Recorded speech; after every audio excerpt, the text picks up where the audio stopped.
We start today's episode with mixed feelings. Excitement ahead of the Champions League quarter-final doubleheader against Barcelona today, because of course we had the Liverpool doubleheader yesterday and we got through Atleti before that. You can see that we've got a very busy month of April, and it could yet get busier still, as could May, if we get through this semi-final against Barcelona, which I very much, quarter-final against Barcelona, which I very much hope we do make it to the semi-finals. However, you see here, and I have a little number one next to my office tab, we have an injury. That being James Maddison has suffered a knee injury and will be out for 3 months, and will therefore miss the entirety of the rest of this season. So Curtis Jones will go in, and unfortunately that's going to be a long-term injury that sees James Maddison miss all of the remaining football in this save. Not just this season, but this save. So that's particularly frustrating. First leg against Barcelona is at home, as it was against Atletico Madrid as well. We got a 2-2 draw in that game, of course. And then, thankfully, we were able to win away from home. But with probably everybody's fit enough to start. With Barcelona being, you would imagine at least, a bigger test than... How is that negative, saying that we'll deal with the situation? Frustrating. Barcelona, you would imagine, are a bigger test than Atletico Madrid, although what their squad looks like at this stage of a save, I'm not sure. Atleti was still strong. Barcelona, in real life, squad isn't all that at the minute, is it?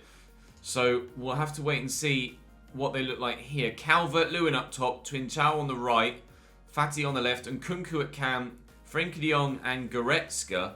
And Digne, Upamecano, Zagadou and Pavard as a back four, and Ter Stegen in goal. That's still a very, very strong starting 11 from FC Barcelona before this Champions League quarter-final. Do drop the video a like if you enjoy, of course, and make sure you subscribe so you don't miss out on the remainder of this season, or, of course, the new save when it arrives in probably less than a week's time now, provided the kit turns up. Excuse me, please, dear Mr. Postman. But for now, it's time for our first ever Champions League quarter-final at Hull. Let's start it off well, shall we? Avoid defeat here, win at the Camp Nou. Or maybe win here and avoid defeat at the Camp Nou. Either way, I'm happy.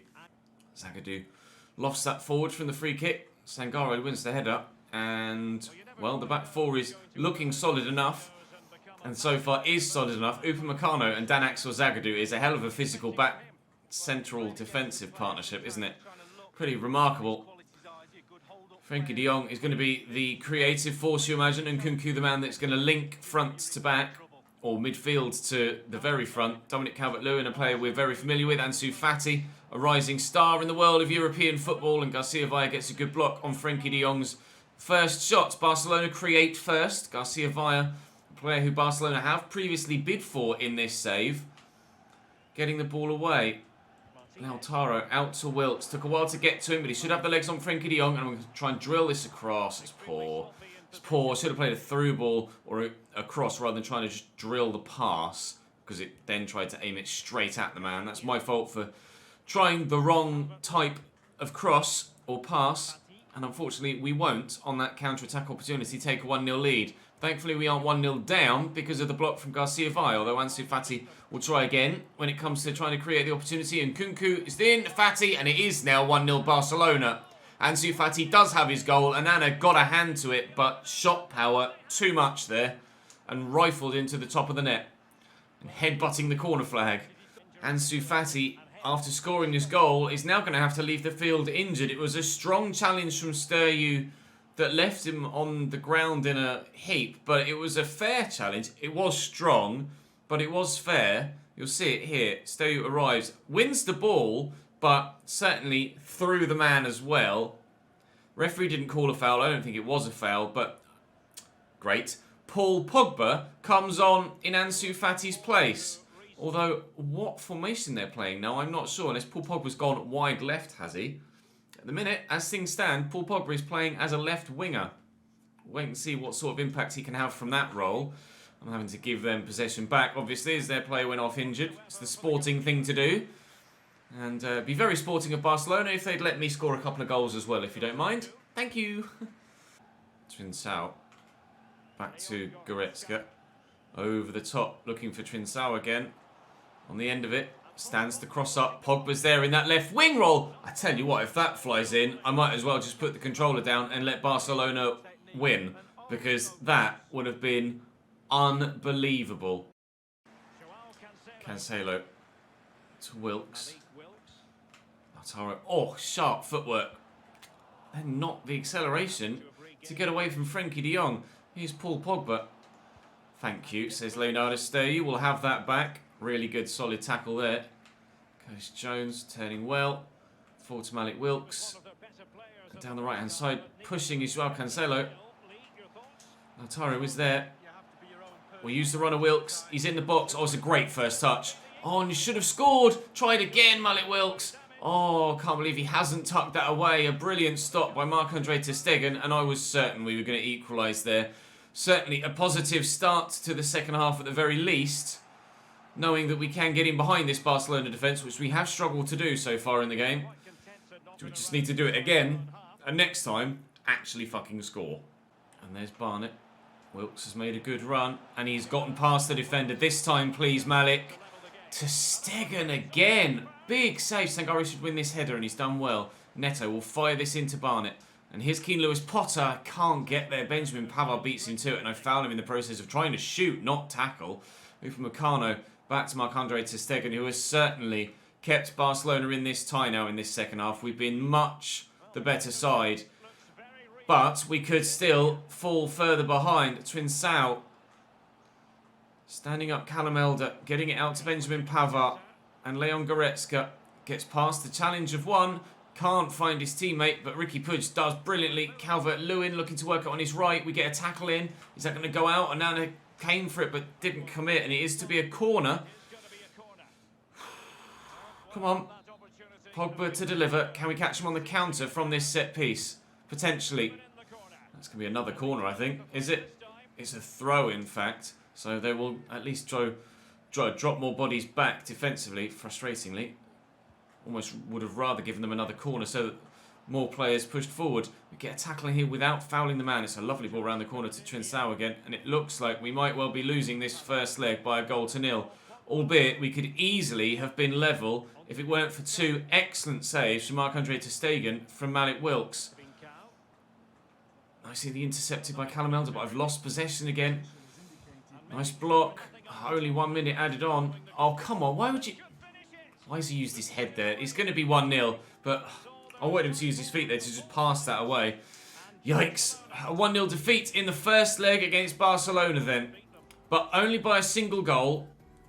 So they haven't got a massive away goal advantage, and obviously to go through, we're going to need to at least score one away goal. So it's not the worst first leg result, but equally not spectacular. Up next, West Ham in the league. Missed the intro graphics, so West Ham's starting lineup is Josip Martinez in goal, who again is another goalkeeper that's played very well against us previously. Ben Johnson at right wing back, Andreas Christensen, Pablo Hermoso, and then Masuaku in a back five.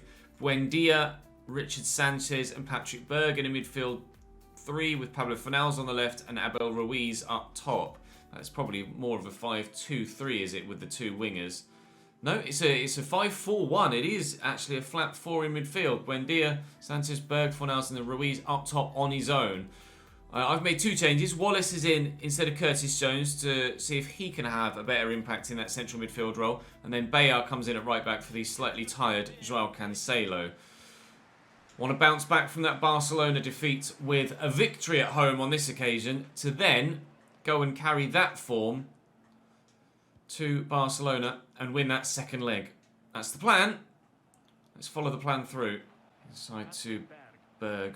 Nice ball over the top. Have to get Bayer, come towards that. Elder needs to win this head, and he has done, but he's not cleared it well. Masuaku. Bayer! Lovely challenge. It's not the first time he's done that in this game either, but unfortunately, Masuaku's won it back. Fornals holding up Stoyu well, but Stoyu battling hard, and we're working very well defensively here. Now Malik Wilks will just look to sprint away. I've got Rob Wallace arriving in support. Drop the shoulder. Try and get past Sanchez. It didn't quite go as well as I planned. Sangare's pass is just awful. That was meant for Lautaro Martinez, and he's tried to play it all the way out wide. Rob Wallace working hard in the midfield. Everybody trying their damnedest to try and get the opening goal here, or at least to try and work an opportunity to get the opening goal. But West Ham, so far, standing firm to everything we've thrown against them. Sangare probably leapt a little bit too far away, or from a little bit too far away to try and get that back. Emi Buendia back to Johnson. Buendia again. Johnson again. Lifted in. Can Stowe get to that first? He can. Right, now we break. Wallace. And there's the space for Wilkes. Can we find... it's a poor pass. I'm just trying... find myself trying to force things at the minute, and it's just not working. I need to slow the pace down. Stop just trying to constantly counter on them. Try and build something worthwhile. Because we might be going 1-0 down here if one else can find a teammate.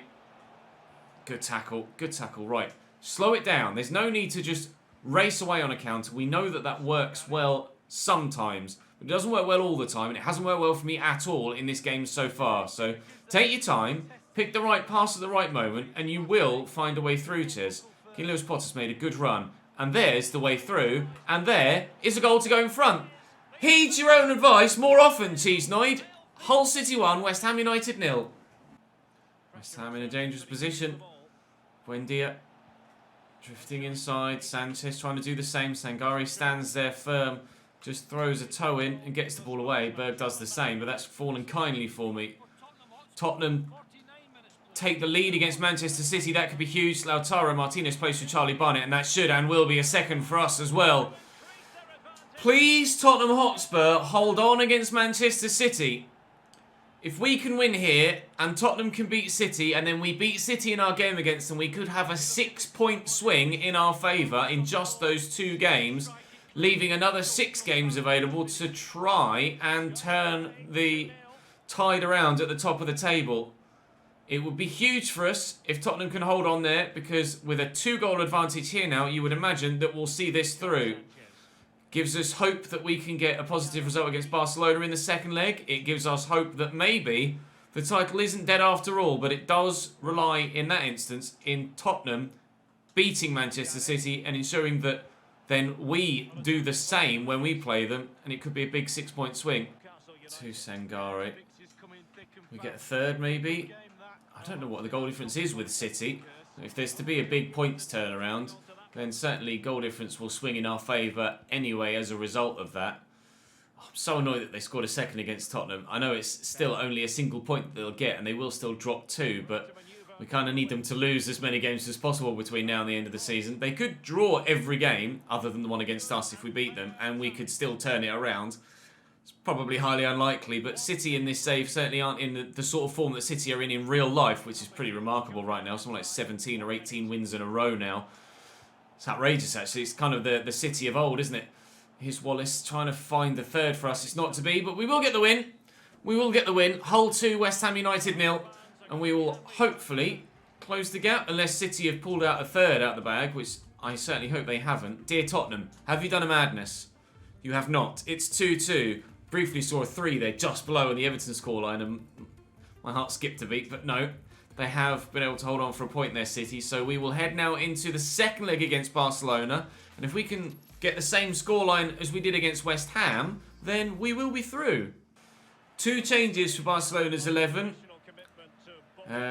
Obviously, after being injured in the last game, Ansu Fati unable to start. So Asensio is on the left-hand side. And Ricky Puig gets the nod ahead of Leon Goretzka, who was pretty good in the first game. I'm surprised to see that they haven't gone with him in this second leg. Obviously, not at the Camp Nou, because it isn't in the game this year again, but still a similar-esque stadium, if not a tier and a half too small, but very reminiscent of the new camp here at whatever ground this is in-game. What is it? El Libertador. It's not too far away from the Camp Nou in style, but certainly in terms of capacity, it's not even close. Asensio getting his first touch. Another case of a player going from one rival to another via a different team. Asensio, obviously a former Real Madrid player, now at Barcelona, won't have moved directly from Real to Barca, but finds himself at Barcelona nonetheless. We've seen it with Gabriel Jesus at Manchester United in this save, and a handful of others. Can we get an early chance? Yes. Can we get an early goal? No. We need to score anyway to go through, and just the one goal that we need to get that lead would immediately nullify their away goal. So we've won away from home in the Champions League in Spain already by 3-1 against Atletico Madrid. And any sort of winning margin will be enough for us here. Or, in fact, a score draw would send us through in away goals. So, well, actually, no, it wouldn't, would it? What am I even talking about? A score draw would still mean that Barcelona go through on aggregate. What I mean to say is a draw on aggregate. We are drawing on aggregate. But, unfortunately, it's not enough yet. 1-1, nullified their away goal. I now need another. And across to Trincao. Pavard knocks it in behind nicely. Trincao. Oh, it's going to be 2-1 on aggregate. Calvert-Lewin on his own and Barcelona lead again. Now we can get that score draw on aggregate and go through on away goals. You can tell that I'm tired and it's the first video I'm recording of today, can't you? My brain hasn't quite figured out what was going on with the aggregate score and away goals in that previous highlight, but now for sure we know we're behind on aggregate, and we know that one more goal is all we need to go through, provided we don't concede any more. Down the line to Asensio, onside, back to Frenkie, just giving Joao Cancelo the run around here. Frenkie de Jong, Asensio's left-footed and quite heavily so we'll try and show him onto his right, which worked well. Cancelo steps in well. Now, just make sure you find a teammate. Curtis Jones will get this to Sangare, and Lewis Potter is available on the left, but we'll go to Callum Elder first to drive into the space to try and give Benjamin Pavard something to think about. And positionally, he hasn't been able to deal with the runner Lewis Potter nor the ball from Elder, but he has gotten back to get the tackle in. Still, though, we will find a teammate. Look at the Barcelona line press up there. Not necessarily an offside trap, but certainly trying to force the issue of us going backwards. But Lautaro has come forwards in quite some style, and we have the away goal aggregate advantage that we were looking for. Lautaro is one of, if not now the tournament's top goal scorer so far this season. They did press to push us backwards, but forwards we come again, and with a first-time shot, we are leading on the night and level on aggregate, but ahead overall in the tie because of the away goal rule. Around the corner there to Frenkie. Taking their time here, Barca, but good in possession, as you would expect them to be. And Kunku, excellent dribbling. Good tackle by Stowe, and he's going to get there ahead of Frenkie as well, who rather inexplicably didn't go for that loose ball. I'll take it. They seem to have lost all of their drive and determination so far in this first half, Barcelona. That second goal has kind of knocked them for 6. The first one they responded with an excellent move, and now they seem to be crumbling a little bit and falling apart, making mistakes, not acting on instinct. We've got them rustled. We just need to see that through into the second half and continue this performance, and we should hopefully have a Champions League semi-final on our hands. Back here is Curtis Jones. Charlie Barnett. Jones has gone again. But I can't find the ball to him. Substitution for them. Off goes Nkunku. On comes Goretzka in, well, presumably then the more forward attacking cam role, unless they've changed formation here. Which they haven't done. Goretzka now in a cam role behind Calvert-Lewin. Be a physical presence to deal with in such a forward area. Those fresh legs working wonders for him already. Chasing the ball around in that middle area, but hopefully they'll just be chasing shadows from the majority of this. Joao Cancelo, if that finds the lofted pass over Digne, then we are in behind. Calvert-Lewin back to Frenkie de Jong. It's been quite quiet, Frenkie de Jong, in this second leg. Trincao, nice block by Elder, but still it falls free to a Barcelona man. If they score again, then they're going through.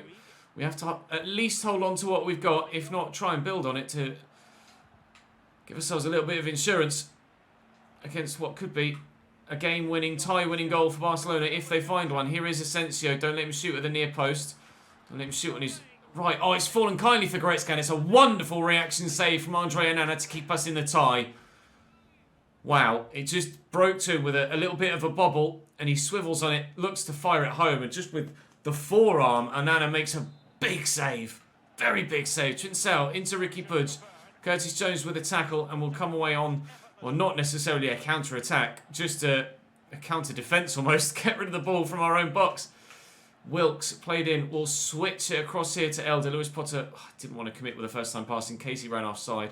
I could just try and waste time for the remainder of this game, but another goal would absolutely kill the tie. Lewis Potter drops his shoulder nicely. Can he dig one out?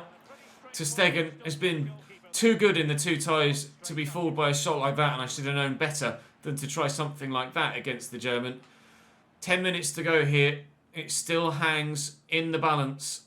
Luca Digne is driving in behind here. Elder's going to try and slow him up. Digne, they must have changed formation for Luca Digne to be over here. That's for sure. Maybe a 3-4-3 now, I'm not sure. Ricky Puig to De Jong, into Leon Goretzka. De Jong's making the run forward. This is so dangerous. I don't like this. There was a man free briefly with some space on the far side. Curtis Jones with a big tackle. It opened up for Luca Digne on that far side, and I'm sure you guys saw it too. So much space for the man over. We'll lift this looking for Charlie Barnett. Pavard gets to it first. I was kind of counting on Pavard's lack of pace there, but they're going to have to get it forward quickly at Barcelona. There is only seconds to go, and they're not doing it quickly enough. The referee should hopefully, if I can win this header, blow his whistle, and Hull City are through to a Champions League semi-final with a 2-1 win at the Camp Nou and a 2-2 away goal progression. Difficult 2 ties against Barcelona and much tighter an affair than the one against Atletico Madrid. We drew and then won there. We lost and then won here. I don't know what the first leg result was between Spurs and Inter Milan, so I don't know who advances there. It's Tottenham after a 2-1 win at the San Siro. We are through. Leipzig are through 5-4 after a 3-2 defeat in the first leg. And Real Madrid are through by 5 goals to 2 on aggregate after a 3-0 win away from home at the Bay Arena. So a turnaround for us, a turnaround for Leipzig, Real Madrid and Spurs also through to the semi-finals. Now that first and second leg should be yet drawn in this month, and it has indeed been. Arsenal, City, Villa, Tottenham. Yikes. Arsenal, City, Villa. I mean, to be fair, I want to play the FA Cup semi-final. It's not the sort of game you want to simulate, is it? Arsenal, City, Villa will play tomorrow. Then Tottenham, Southampton, Tottenham. Then Leeds, Bournemouth, Villa. And then it will be, hopefully, 2 finals after that. But we don't, as of yet, know. Oh, Ron Wallace is disappointed that we left him out. Oh, I'm sorry. Keep working on your game, my man, and you'll get another chance. To be fair, I wanted to start him against Barcelona in the second leg after he was involved in that West Ham win, but he was too tired, too fatigued, and wasn't fully fit. 9 points the gap to City. If we can beat them, it closes to 6. But then will they drop those 6 points in the other 5 games that are played in the remainder of the season? And will we win every single remaining game? We do have a favourable run-in. Other than Arsenal and City, it's then Southampton, Leeds, Bournemouth and Villa. All very much winnable games. It's not over yet. Not until it's mathematically impossible. I won't give up on that Premier League title. Nor will I give up on an FA Cup and Champions League double or treble either. Join me tomorrow where we'll find out A, if we are going to drastically close that gap on City, and if we'll make it through to an FA Cup final again. I'll see you tomorrow.